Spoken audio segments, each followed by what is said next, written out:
the sports podcast with the youngest, most daring, intrepid, gutsy, fearless host on the planet. Get ready for Jake's Takes. Here's Jake. My guest today is a defenseman on the Toronto Maple Leafs. He was drafted 8th overall by the Owen Sound Attack in the 2014 OHL draft. In 2016, he won the Memorial Cup with the London Knights. He was drafted by the Montreal Canadiens in the 2016 NHL draft. Internationally, he was named alternate captain, representing Canada at the World Championships.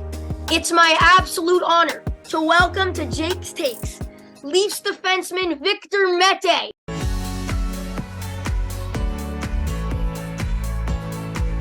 What's up, Victor? How you doing? What's up, buddy? Good. That was awesome. Thank you. And by the way, thank you so much for being so nice to me when we met at the rink. And thank you so much for being so nice and coming on. Yeah, no problem, buddy. Anytime. Yeah, by the way, you had so much family at the game. I was like, sheesh. Yeah, we had a lot of people there. I was like, oh, okay.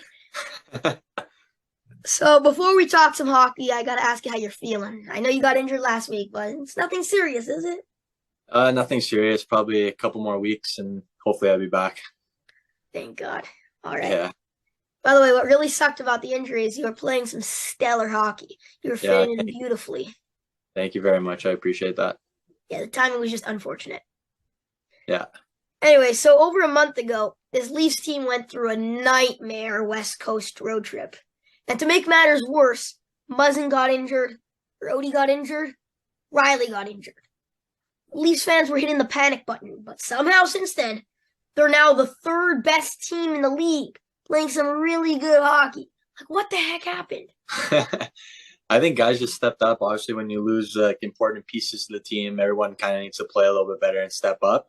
I think a lot of guys did that. I mean, we went on a run in November, and I don't think we lost any points. Obviously, in overtime, a couple losses, but we still got a point out of every game. So I think guys just stepped up, and we started just playing a little bit more defensively. Goalie started playing great. We started putting the puck in the net. By the way, what's with the Leafs in overtime? I feel like we just can't win in overtime. I don't know. We have the guys to win in overtime too, and we just can't find a way. By the way, I'm just saying the game that we met was the only overtime win we have. Yeah, against Dallas. Sorry, one of two. Yeah, because we won the last game or Calgary game in overtime as well. By the way, what was Sheldon Keefe like during that losing streak? Because I'm pretty sure he probably wasn't a happy camper.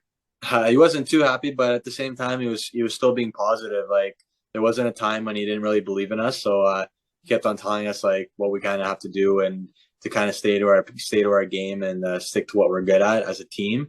And that's kind of what we've been doing, and now we've been successful since. What's it like playing for Keefe? Because like they say he's a player's coach, but like what does that mean? Yeah, I agree. I think he is a player's coach. I mean, he talks to the guys a lot. He's got a good personality. He's very, like, I guess, calm is a good word. But yeah, he's a player's coach. He understands the game he's played, so he understands like practices and how hard they should be and stuff like that. And like he's good with rest and stuff. Like he kind of knows, like, obviously him playing, he knows what we're going through. By the way, it makes sense. I feel like if your name's Sheldon, you kind of got to be chilled. I guess so. By the way, during this winning streak, Mitch Marner's been incredible. He set a new franchise record with consecutive point streak. And let's not fail to mention the great two-way hockey he's playing. His penalty killing's been stellar. But tell me what it's like behind the scenes, like in the locker room. Have the coaches been talking about it and like the players been talking about his streak? Yeah, I mean, it's kind of to the point now where it almost seems like he's going to get a point every single game, right? So it's pretty crazy. But no, his personality is a funny guy, always joking around. So he keeps it light all the time. And I think that's good. He's never really, like, you can never really see him like that serious. He's always kind of joking around. But for him to do what he's doing right now is crazy. And hopefully he can keep it up. And by the way, what's happening like around the league with all these point streaks? There's a bunch of players now who have point streaks. Steven Stamkos is on a 14-game tear. Jason Robertson had a big one. Yeah. But then he played the Leafs and the shutout happened. So, And even Artemi Panarin's mini 5-game point streak. Like, what's with? Yeah, guys are just finding ways to get points, I guess, and a lot of them are power play guys, and they got to produce on power play, and that's what it looks like they're doing. Stamkos was on my show. He's an awesome guy. Oh yeah, Yeah. yeah, he seems like it. Anyway, you're still a very young player, but you've had the chance to play with two teams, and they're like the most famous franchises in the NHL. You were drafted by the Canadiens and played with them, and now you play with bitter rivals, the Leafs. How would you compare the two experiences so far? Yeah, they've both been really good. Obviously, Montreal was my first team, so it's a pretty special place for me. The Bell Center is always a fun place to play, especially being the home team there. The fans are amazing. They're diehard there, so it was a pretty cool experience there. And then obviously coming here for me, it's home, so it's pretty cool for me to play in front of family and friends every night, and just kind of play for the Toronto Maple Leafs. It's a pretty crazy experience. By the way, I was gonna ask you, like, whose fans are louder, Leafs or the Canadian? Be honest. Like, don't. I would say honestly, I would say the Canadians. Like every game you go in there, like they're screaming, they're yelling, they're doing whatever they can to be the loudest. I guess, yeah. Like they're Definitely. pretty. I guess it's one of the best places to play in the league, like on the road and stuff like that. Yeah, I agree with that. Out of all the Leafs defensemen, which players have you enjoyed playing with the most? Because is there one guy that just you feel more comfortable with? I love playing with Gio. I mean, he's obviously stellar. He's always in the right position, making the right plays all the time. He's kind of a safe guy back there. So playing with him, you know what to expect, and you know he's always solid. Yeah, first of all, he's an amazing guy. So nice. Yeah. And the second of all, he's been unbelievable lately. All the minutes at 39, it's ridiculous. Yeah, he's doing amazing, and he's doing really good. So hopefully he can keep it up. Yeah. GM Kyle Dubas took a big gamble in the offseason, not re-signing Jack Campbell. He signed Matt Murray, who had a poor season last year, and Ilya Samsonov. So you get to play right in front of them, and you're like defending for them. But just how amazing have they been so far?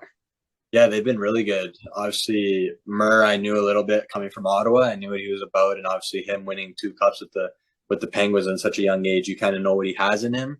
So I think Dubas probably saw that and giving him another opportunity here in Toronto, and he's doing amazing. And then Samsonov, he's been amazing too. Everyone sees his personality, what he says in interviews and stuff. He's a really funny guy. He's a great guy, and they're both really hard workers. So they've both been playing well, and I hopefully for the team and for them, they can keep it up.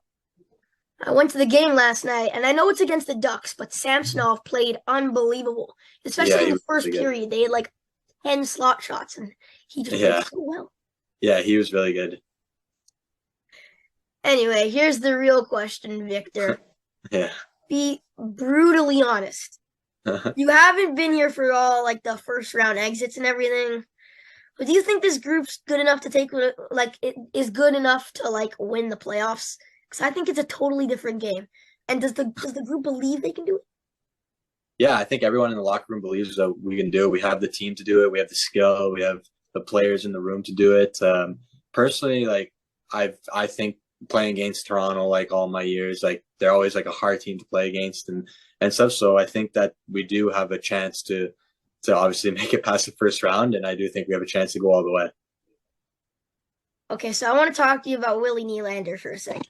He's been playing some incredible hockey this season. He leads the team with 17 goals and is third in points with 35. There's never been a question that Willie has the skill to be a star. But what do you think's just clicked to send him to this next level so far? I don't know. I think he's obviously like an amazing player. He's one of the guys like you can see it. Like his first steps are so quick. Like his hands are unbelievable. He's got an amazing shot, and he just kind of, I guess it's all kind of falling for him now. He's working hard, and he's working hard in practice, and you just kind of see it in the game. Like all the pieces are kind of going together, and he's playing really good hockey, and he's definitely a really, really big threat out there. Yeah, I think it was Sheldon Keefe. I think I watched an interview last year, and they asked him when like Willie was like, remember he had like that little downfall bit? Yeah. And they were talking to him about it. He's like, one day you can just get so mad at him, and the next he's just one of the best players you can ever watch. Yeah. Oh, he's incredible. He is really. Yeah. Anyway, I want to talk to you about Michael Bunting for a minute. This guy is just a pure agitator. I love that. And I think this team needs more of it. But what stands out to me is he just stands up for his teammates so much. What do you think Bunting brings to this team? Yeah, he brings grit. Obviously, he's not afraid to back down from anybody. He's always in the dirty areas, winning puck battles on the boards. Probably getting hit in the face a couple of times during the game too. But he's also producing too. He's scoring goals. He's getting assists. He's playing well all over the ice, and you can't really ask for more for kind of a player like that. And he's like almost kind of like a I guess like kind of Marchand Gallagher style player. Victor, thank you so much for coming on my show today to talk some hockey. No problem at all. Nice talking to you. Nice to meet you in Dallas or against Dallas the other time. Thank you. See you. Yeah, no problem. Ciao.